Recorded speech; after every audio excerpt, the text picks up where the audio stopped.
Все заснул.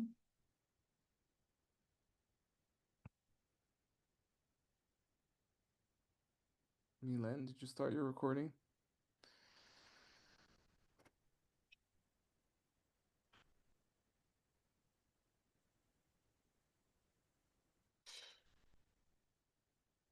All right, so it just has to be on the screen for a second. All right, this is it. You ready to complete this karma? I am. All right, all right, Cecil. Cecil B. Moore, North Philly represent. What? Prominent civil rights activist Cecil B. Moore. Exactly. You know his mural? He's got a mural on like 17th and Cecil. Yeah, he's got a whole street dedicated to him.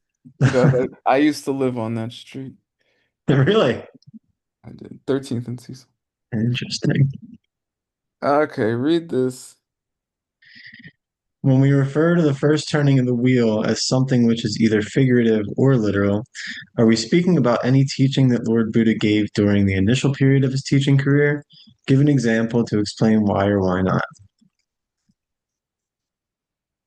Yeah. I think it's this circular robe thing. He's not everything he taught is really classified as literal or figurative necessarily, because he gave teachings on like how to wear your robe in a circle.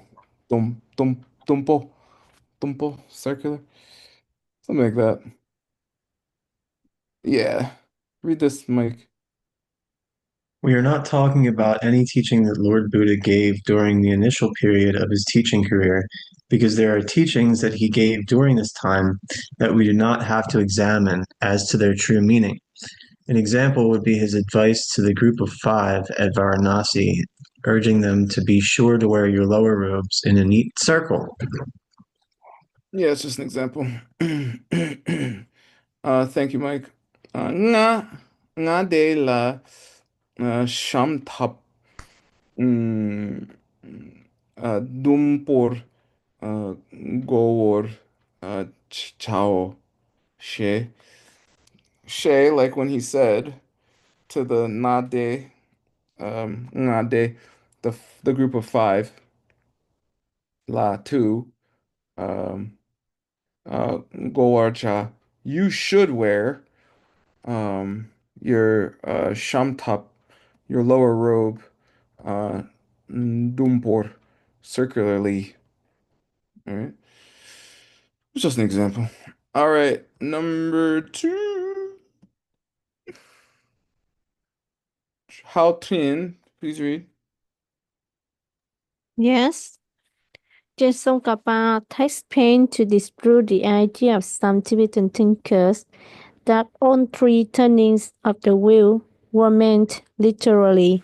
These thinkers would even say that Lord Buddha was speaking literally when he said, actually, in order to attract some non-Buddhist groups that things do have some kind of self nature.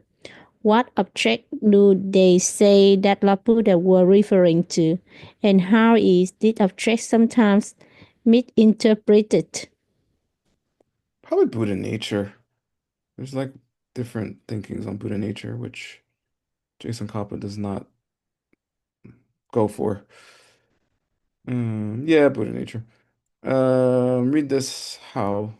Yeah, these thinkers believe that Lord Buddha were referring to essence of the ones who have gone that way or the Buddha nature that each being possesses. This is actually primarily the emptiness of our minds, which provides the potential for us to see our minds when they are enlightened. This nature or potential is frequently misinterpreted as referring to some Buddha within us that somehow already exists and which we must simply reveal. From here, it is easy to go on to the error of believing that we do have some self-existent self-nature. Yeah, exactly. Good, thank you. Yeah, thank you, teacher. Daishin Shekpe Ningpo. Ningpo, some the essence of the ones gone thus, the Tathagatas. All right. Um, Deshin Shekpa. Yeah. What is the real Buddha nature?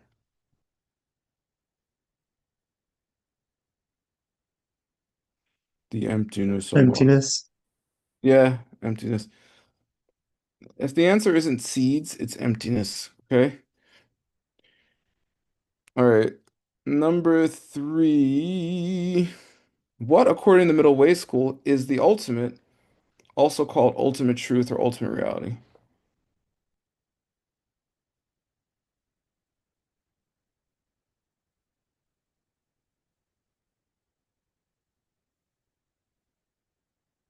Nobody? The ultimate is everything just projection from our seat. No, that is not the ultimate. That's dependent origination. Is Ah, it are the or absence Kuntax? of What's that? Sorry. Sorry, is it Kuntax are the ultimate? No, middle way. Oh, Something middle way. nothing uh, coming from yeah, the negative one. Nothing come from your own side. Yeah, nothing has any self-nature of its own. Yeah, yeah. No, nothing comes from its own side. Yep. Okay, good. Yeah, nothing has any nature of its own. They say the ultimate or ultimate truth refers to emptiness, which is described as the fact that no existing object has a self-nature. Chö tam che ki ngo ni mepa ni dundam denpa yin. Yin, it is the case that dundam denpa, nothing exists, or ultimate truth is ni mepa, the lack of ngo ni essence of ki chutamche, all things. Yeah. How many questions are there? Oh my God. We're gonna make it. I want to read a few though. How does the middle way school describe deceptive reality? Mm, it deceptively comes from you, but you think it's real? They say that deceptive reality is that reality which deceives a certain state of mind, which is itself called the deceived. This reality is called deceptive because it seems to be one way, self-existent, but is really something else, a projection forced on us by our karma. Okay? Kunzab Dempa, deceptive reality, deceptive truth. Kunzab, deceptive, bogus, fake, not real.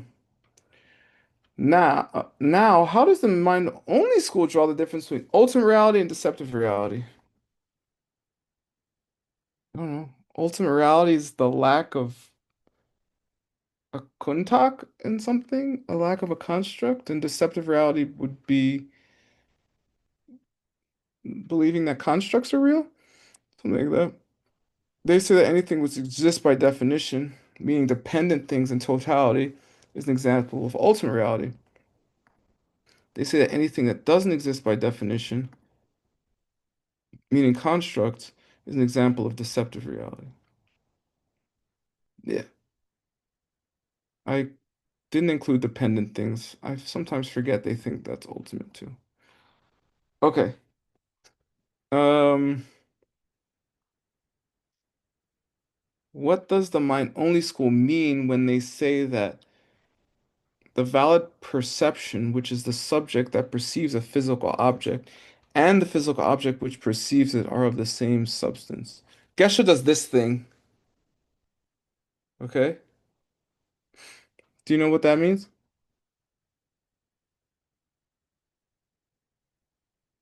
as coming from the same seed? What does that mean? Yeah, same seed. But why is it the same substance? I mean, I guess it's the same seed. Yeah, I would just say in the kunshi. That's all I would add. Yeah. But yeah. Um, I don't even know he mentions it here, but that's generally what they talk about in mind only. It comes from the same seed, which are both arising in the kunshi as the perception and the thing being perceived. Or just the same seed. They do not mean that the physical object. Hold on. I'm getting a message. Is it to go slower? No. Okay. That do not mean that the physical object is made of the same stuff as the mind. Rather, they mean that the subject and object have grown from a single karmic seed. Yeah. Tsukdang Tsukzinki Tema Ze Shengi Tongpa. They are Tongpa empty a key of um Zaishin coming from different substances. Um the substance Tsuk, Tang, and the Tsukzin, the subject perceiving that subject, the valid perception of that subject being perceived. Tema. All right. Um, mm, Number 7. Explain where the name of the mind only school comes from. It just means doesn't mean things are made of the mind, but it means the mind is the reason behind why things exist. So things are only mind, but they're not only made of mind. Something like that. And mind here actually means kunshi more literally, but Geshe doesn't put that here, but it is true. As Jason Kappa explains this point in his illumination of the true thought, he first quotes the sutra of the 10th level, which says that these three realms of existence are mind only. He goes on to explain that the real meaning of mind only here is that the mind is the main thing that creates the world and not something physical or some creator God. He says that the expression mind only is therefore only an abbreviation for the expression mind alone is the main thing. The way that the mind creates the world is by causing us to collect karma. The point is not that we just make up the world with our mind. Correct. I agree with Jason Kappa. All right. Number 8. Inghui, you want to read? Yes, sure. In the independent group of the middle way school, what does it mean to say that a thing exists truly? Yeah, do you know, Inghui?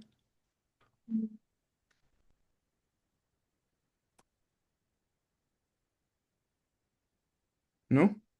Don't know. It is it from the our seat, like Every school says that. I mean, every school says karma. Uh, it means as a projection on a collection of parts, but the parts really exist on some level. I don't know how they do figure that out, but that's what they think. Um, yeah. In this school, an object exists truly when it exists from its own side through some unique identity of its own, rather than simply being as existing by having appeared by an unaffected state of mind. Objects like this don't exist, and this is the ultimate meaning of emptiness. Um, Objects truly exist from its own side through some unique. I don't know. Independent school is hard for me. It's the one I've studied the least. So I'm just gonna move on. Lo nu me la nang wei wang yi shakpa mayin par yul rangi tong mon mayin pe um um is this deux or nu? I guess it's deux. Yeah. Duluki ni nejupa. What does it say? Tomo yinpa la. Yeah, it is du. Okay. It's hard to tell sometimes, but it makes more sense. Yeah. Anyway, it says this. Do I have to do it? I guess so. Lo, mind, shenma, other than, um, la, to, nangwa, appear, wang, ki, by the power, shakpa, its place there. Mayinpar, that is not the case. Yul, an object, rangi, um, if its own, tongmong mayinpa, unique. Um, uh, I guess duluk means nature here. Yeah. Um, key of uh, nunedrupa, existing from its own, existing on its from its own side. Yeah, yeah. And it's not far from middle way in a way, right? Like a higher middle way, rather. All right, I'm running away from that one. When three different types of beings, typo, look at the same object, they see three different objects. Are each of them having a valid perception or not?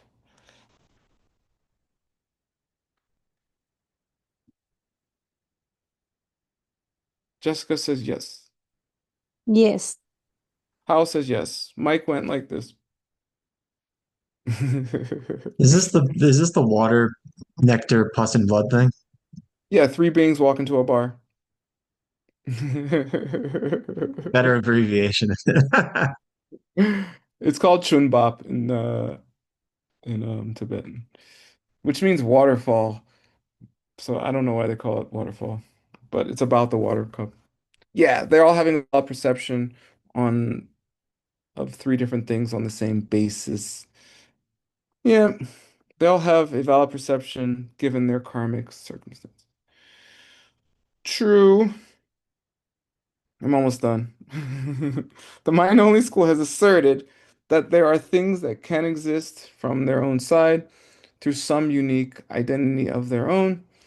The independent part of the middle way school has asserted that the perception of things depends on their appearing from their own side to a state of mind which is unerring, which from its side is unerring. Okay, from its own side means like that's the 50-50 thing or the parts, okay, that I mentioned and Jessica put in the chat. How does the consequence part of the middle way school assert that things exist? Uh, with zero nature of its own, a 100% projected. Your projections are projected on projections. So whichever part you examine as a projection will be seen as a projection, while the parts that you're not examining as a projection will be seen as raw data.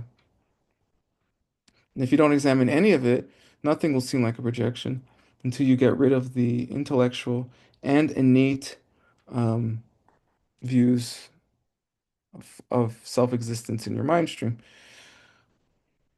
That they say that things exist only as projections from our side. Tokpe Tokpe par taxon? Oh, okay. Par from our side. Par. Yeah. Okay. Correct. Made this par up. I because they say when it's from its side, they call it sur. So I was like, oh, from our side must be par because it's the opposite. But I never really saw it except right here. I'm never remembering seeing it any other place.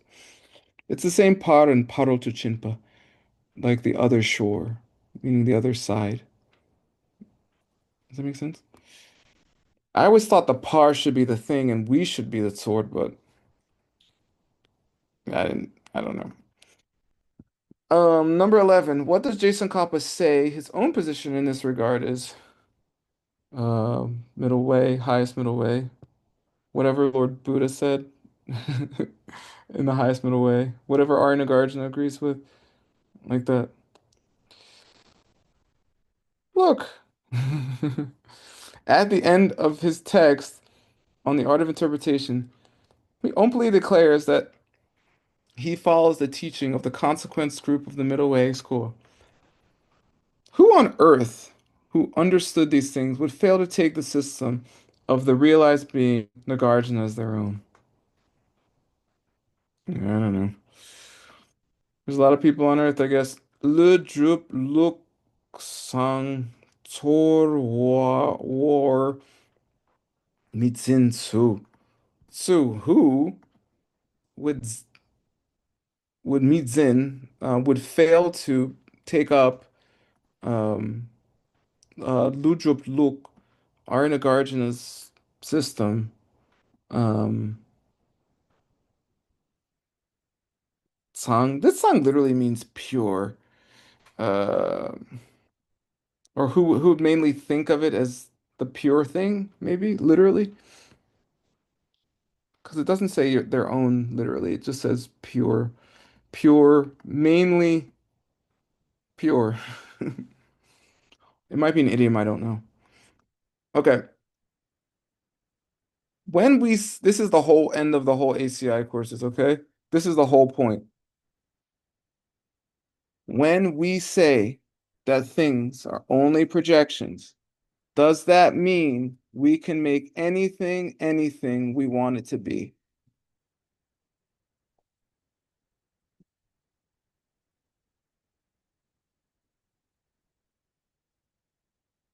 Of course it does.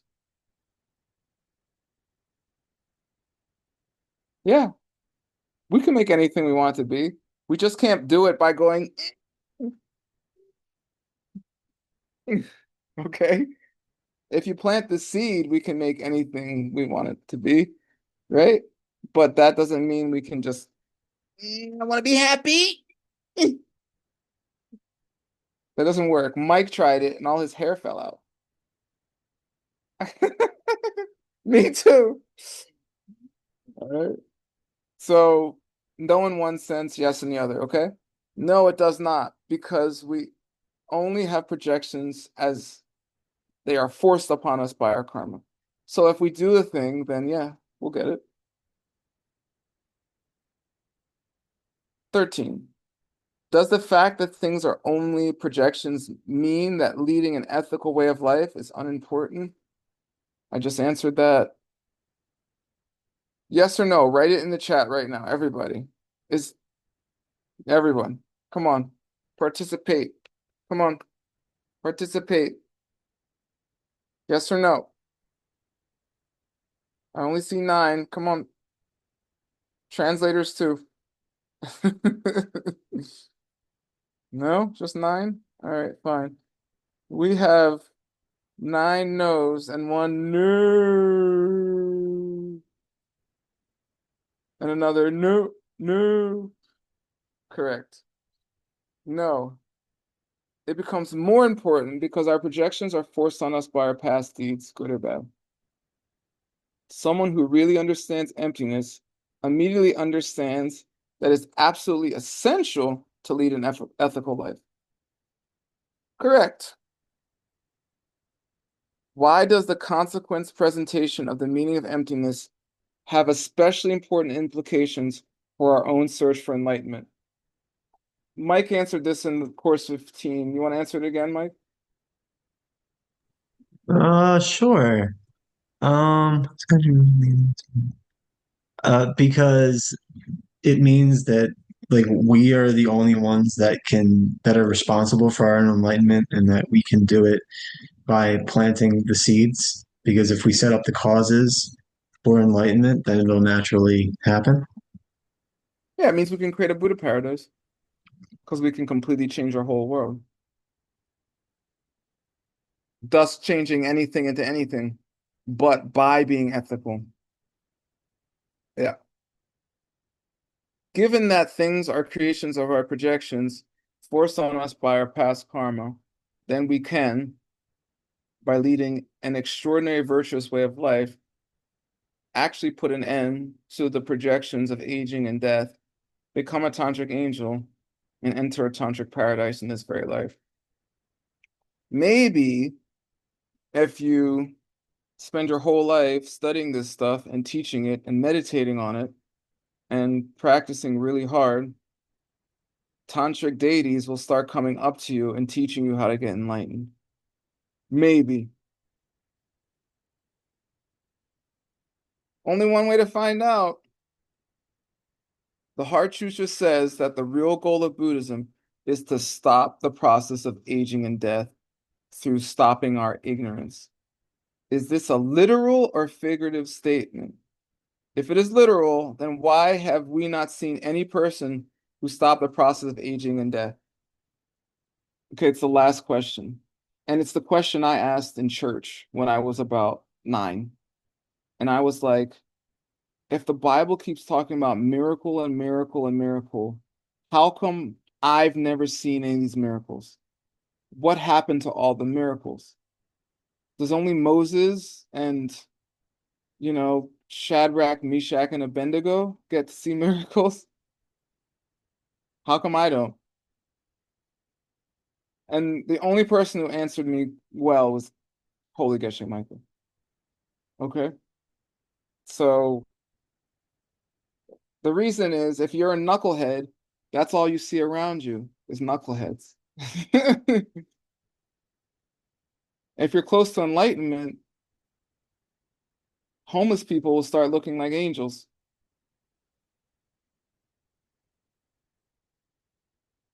You can take that literally.